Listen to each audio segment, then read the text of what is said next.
Bir çelenk beni canlar, suyumlu bağlarla, Zırhım başka dare, nazları aldılar bak.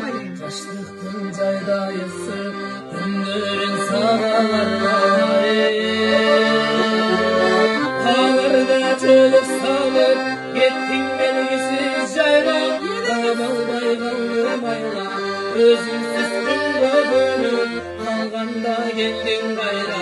Suyu can baydemi, benden sen tatlaysın fayda.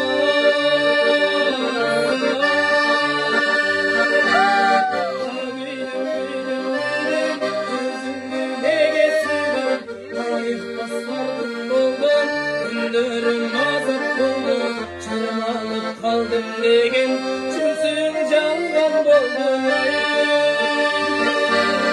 Büyüdüm, özümü nege sürdüm, kırbalıp mahabata, anlanıp öpücürdüm, ot buldum, tütüp bittim, özümden çidep bittim. Oylarım barı var, oylarım çok çayla, izimli katı alır, izlemeye ayla, sözümden kaldırır ağır, sürümdüğümle fayda var. Sezimle çağan oylar, sevelim mayda mayda, serpilgen gözler gayda, sendik mesleğim değil, sendeğin sözdür gayda.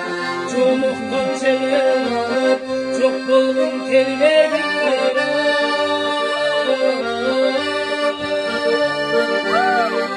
Büyüdüm, gözümü nege sürdüm, layık bastırdım buldum, günlerim azap buldu, çırmalıp kaldım degen, çımsın candan doldum.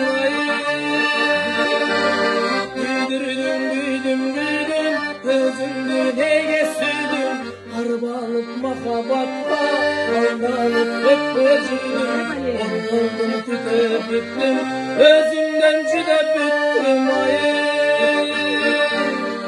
Özümden cüdep bittim.